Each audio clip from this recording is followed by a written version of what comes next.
Good evening. This meeting is now called to order. This is the Intergovernmental Committee meeting for January 7th, 2026. Happy New Year's. I am the chair, Councilmember Shanae Darby for the 2nd District. And at this time, I will call the roll for those members of the committee first. Councilmember Darby, I'm present. Do we have Councilmember Chris Johnson yet? Vice Chair? Councilmember Christian Willauer. Present. Councilmember Xanthia Oliver. Present. And then member President Trippy Congo. All right, as a friendly reminder, only members of the committee should be making motions and seconding. And we're going to go ahead and proceed with the agenda. Our first two items on our agenda, we do have a guest here. Oh, yes, I'm so sorry. We have Councilmember Colby here. I want to recognize him. Are there any other council members online? Sorry. All right. All right, so we're going to go ahead and get started. The first two agenda items are in regards to post-conviction remedies. The first one is a resolution in favor of Senate Substance 1 for Senate Bill 57, an act to amend Title 11 of the Delaware Code relating to post-conviction remedy. And I'm going to have our guest come up and introduce herself so she can speak more to this legislation. But in short, this is to adopt a bill to amend modernizing post-conviction remedies, expand access to DNA testing, eliminate arbitrary time barriers, and update legal standards that advance fairness and justice for all Delaware residents. So I'll have you speak to it. Great. Good evening. My name is Sophia Block, and I am the Community Engagement Manager at Innocence Project Delaware. Innocence Project Delaware was established in 2018, and we are the only nonprofit legal organization in Delaware focused exclusively on addressing and preventing wrongful convictions. Our mission is to secure justice for individuals wrongfully imprisoned for crimes they did not commit in Delaware. We provide pro bono legal and investigative services and represent wrongfully convicted Delawareans as they prove their innocence in court. Today, I'm speaking in support of the City Council's resolution in support of Senate Substitute 1 for Senate Bill 57, which would provide much-needed updates to Delaware's post-conviction DNA testing statute. It's an injustice when an innocent person's wrongfully convicted for a crime they didn't commit. At Innocence Project Delaware, we often rely on DNA testing and forensic evidence to help prove our clients' innocence. We have a number of clients and applicants, including some cases that date back to the 1980s, before DNA testing was even available, who would benefit from testing but are currently denied because of how restrictive the current Delaware law is. Delaware is among a handful of states that's not up to standard when it comes to our post-conviction DNA testing statute. Senate Bill 57, pending in the General Assembly, would remove the time bar and plea bar and change the standard of review so it's in line with the vast majority of states across the country. These changes will allow us to access DNA testing on behalf of our clients and not only prove their innocence, but in some cases help identify the actual perpetrator, bringing justice and closure to victims and survivors. We urge the committee to support the resolution. Thank you. Yes, thank you. And do I have any questions from any council members on the committee, off the committee? We also have our second. You want to talk about the second one? So I'm going to introduce the second resolution. It's in favor of Senate Substitute 1 for Senate Bill 58. It's an act to amend Title 11 of the Delaware Code relating to post-conviction remedies. So this one was strengthen access to justice, protect the innocent, and uphold the integrity of Delaware's legal process. So it's another resolution supporting people who've been wrongfully convicted. Madam Chair, Councilmember Johnson is online. Yes, I would like to recognize Councilmember Johnson, Vice Chair. Thank you. Yes, Sophie. Okay. As the City Council recognizes with its resolution in support of Senate Substitute 1 for Senate Bill 58, misapplied forensic science is a leading cause of wrongful convictions across the country. Unfortunately, in Delaware, wrongfully convicted individuals have no avenue to return to court to prove their innocence as of now. The bill pending in the General Assembly provides a legal mechanism for individuals to return to court if new forensic evidence emerges or if existing forensic evidence has been discredited, something that a growing number of states across the country are implementing. I'd like to thank the City Council for this resolution in support of Senate Bill 58, which would simply allow an individual to file a petition and be heard. We believe that those convicted based on flawed forensic analysis should have access to justice, and that when science evolves, our legal system must be willing to listen, correct injustices, and uphold integrity in our courts. Thank you. Yes, thank you. Any questions from the public? Any city council members on the committee? Christian, Councilmember Willow? Thank you, Madam Chair. I don't have a question, but I do want to thank you for the work that you do and also for the legislation that you're working to adjust. And I know that City Council had a recognition of the Innocence Project. And so it's just great to see you back here talking with us about the work that you're doing. And I'm very happy to be able to learn about these resolutions, learn about the ways that you're trying to improve the laws in the state of Delaware. And I'd like to ask to be added as a co-sponsor to both resolutions. Yes, thank you. Councilmember Johnson, he has his hands up. Yes, thank you very much. I appreciate the work again from the project. I work in this space as well. So I actually have to recuse myself from this vote because I actively represent clients for wrongful conviction. But certainly I can't understate the importance of this bill, and I look forward to City Council's full support as this hopefully gets across the finish line. Thank you. Yes, Councilmember Oliver has her hand up. Yes, thank you, Madam Chair. I too would like to be added to both resolutions, and I think I already congratulate them before on the work they did, so kudos to them. I know a lot of people who have been wrongfully convicted, so I'm glad this is being, we're supporting it for Dover, and keep up the good work. Thank you. Yes, thank you. I think that's it for Councilmember Owens. Yes. Again, thank you for bringing these resolutions forward. As stated already, I think all the council should support this. So please add me as a co-sponsor to both. Alrighty, thank you guys for your support. Thank you for always. We'll support the Innocence Project. Thank you. Of course. So our next 4 pieces of resolution, the sponsor is myself. I'll start with the first one. It's a resolution to amend Wilmington City Charter, Section 2101, to create 4-year staggered terms of office for city council commencing with the 2028 election. So this is actually my second time introducing it. First time for my second go round as a council person. The first time it did fail. But I'm hoping this time around, this council sees the importance of staggered elections. Currently, right now, we're all up at one time, all 13 of us. And I think what happens with that is it reduces the power of, if we have staggered terms of office, it reduces the power of voting blocks, special interest groups, political action committees to stage a takeover or to cause like a drastic shift in city leadership at a single election. And what happens is that we lose consistency in like supporting programs and supporting certain initiatives, because sometimes a whole new council will then get in play, which then it's like kind of starting over, right? In regards to learning systems, learning policies. That's why a lot of programs, initiatives get just stop happening because of lack of knowledge, institutional knowledge, and it just really just promoting consistency and sustainability for the city. I think staggered elections would be beneficial to our community. What would this look like, right? So how do we even get this started, right? So in 2028, we would divide everyone into 2 groups. So we have it where the 2 most senior council members at large, District 1, 3, 5, and 7, shall be elected in 2028 for 4-year term elections.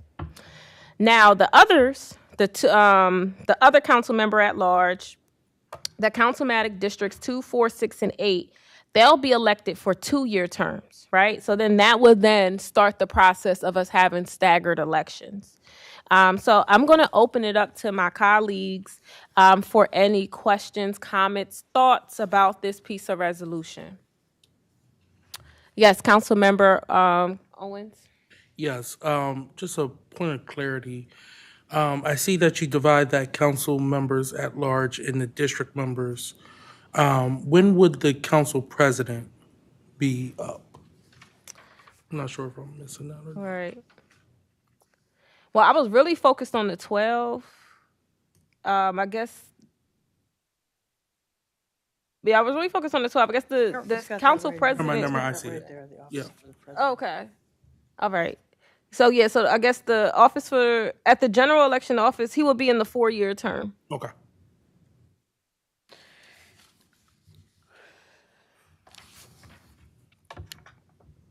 Any other questions, comments? Any public comment? Oh, sorry, Councilmember Willow.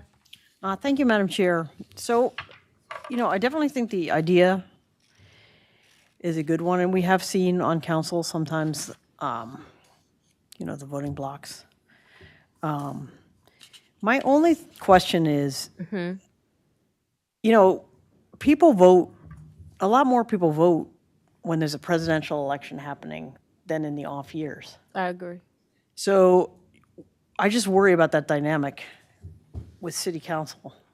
If you have half of city council being elected in off years, when not that many people are voting, what does that mean for, democracy?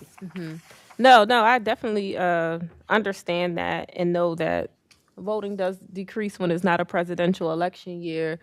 I think we can look to see, because I know the county council, they have staggered elections, kind of see what that looks like in real life by looking at that to see what the drastic impact may be. But I think all of us at one time just doesn't allow for city council to function effectively. But yeah, we can look into it and can see how the county council and the impact that has on them. Yeah, I'd be interested to see the numbers, like how many people vote in the off years for county council compared to how many people vote And the off, that would give in us the some regular base number. Yeah. Now I'm willing to get that information and share it with everyone. Any other questions before we move to the next resolution? Alrighty. All right, so the next resolution is requesting the Delaware General Assembly impose term limits for city council members.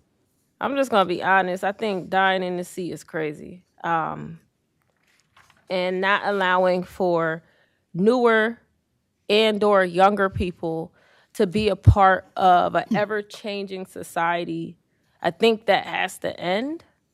I think this is a part of implementing staggered elections, being able to have term limits, to be able to have the mayor is a term limit position. So I matched it with you get 3 terms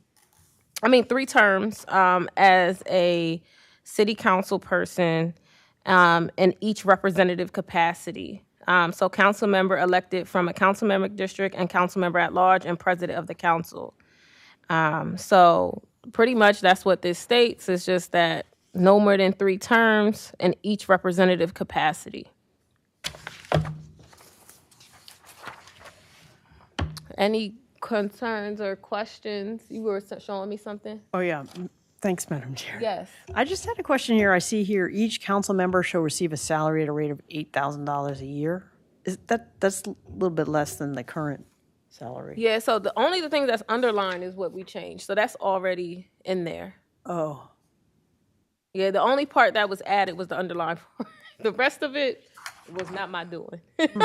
Okay. All right, so this is simply no council member shall be eligible for election for more than 3 terms in each representative capacity. Yes. That's the only change to that section. Okay. Yeah, that's the only change to this section. Yes. Councilmember Johnson. I appreciate you bringing this to the floor, Councilmember Darby. This is one piece of legislation I've actually changed my viewpoint on, looking at, honestly, Congress and our state house. It is mind-blowing when you have people who are, 90 years old in office. And frankly, again, being an office holder, you have a different perspective, but it's hard to think of doing this when you're 90. So I'm certainly supportive of this. I mean, honestly, logistically, I don't know if it's going to go anywhere in Dover because they would then have to change their policy most likely, and I doubt they will. But 3 terms is usually enough to get done your major projects and initiatives. So I do agree with it. Yes, thank you. And I also want to say too, like, I am all for young people, but this wasn't just for age either. There are just, I think, no matter what age, I think sometimes even I am not like about to be in my 90s. I'm still in my 30s, right? But even I, after being on council for a certain period of time, I'm just not the same age as someone who is 27 years old, 20 something years old, impacted in the next generation, and they need a voice. But we keep holding the seat. So imagine me as a millennial, we just keep holding the seat for the next 30 years. That whole next generation never gets a chance to be represented on city council in this government. And I do not ever want to be 90 years old sitting in this seat looking at you guys. I love you, City of Wilmington, but that is not happening, okay? But yeah, we can move to the next resolution. So the next resolution is about lowering the age requirement to run for mayor from 25 to 18. So this simply is just lowering the age. The next piece of legislation is also for city council. It's lowering the age to 18 to allow more people, this one is definitely about younger people, to allow more people, younger people, the next generation to be involved. If you can vote and you're going to pressure me to vote for you, I should be able to run against you. So, any questions, comments?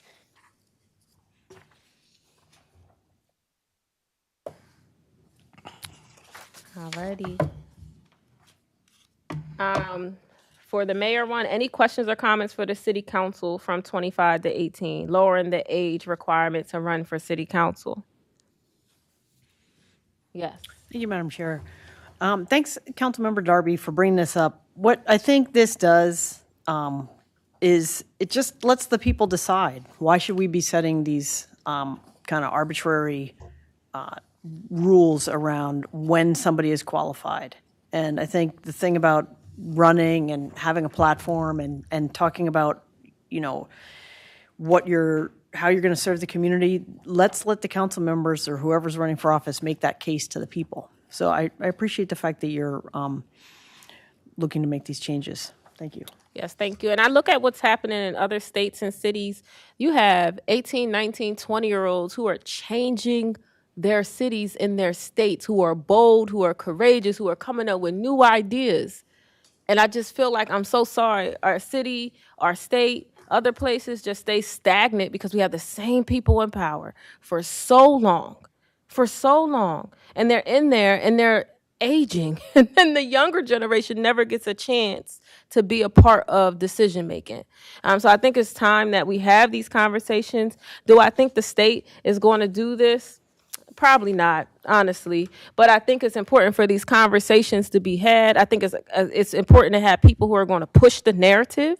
I think it's important for people to be courageous enough to use their votes to say something is wrong with this system and it needs to change. Any other comments before we close out or topics tonight? All good? All right. Well, is there a motion to adjourn? So moved. All right. Well, thank you. Oh, sorry. Second. Okay, President, I want to recognize Councilmember President Congo. Thank you, Madam Chair. Sorry for being so late. No, you're fine. Do you have any comments or questions about anything that was on the agenda? No, I don't. Thank you. Alrighty. There is one public comment. Okay, a public comment. Sorry, public comment. Here we go. DX Sal Austin. DGX Austin. Yes, hi. My name is Sal Austin with DGX Security, and I am the Wi-Fi guy. I'm on a mission to connect 1 million Americans to use AI, and I was wondering, what are your plans to use AI for the people? Not on the agenda. Okay, we could definitely have a conversation about. Hey, are you still here?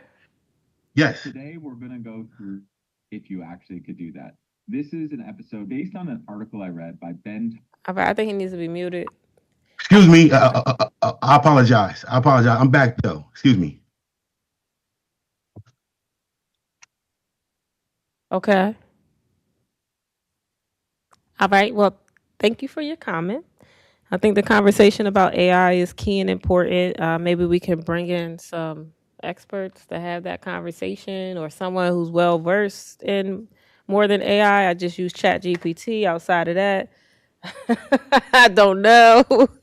But we could definitely have that conversation. And if you reach out to City Council, I'll definitely be able to address any more specific questions that you may have about how we're using AI or the plans to. I could ask around. So, any other public comments? Alrighty. Is there a motion to adjourn? So moved. Second. Alrighty. Well, thank you guys. Have a good night.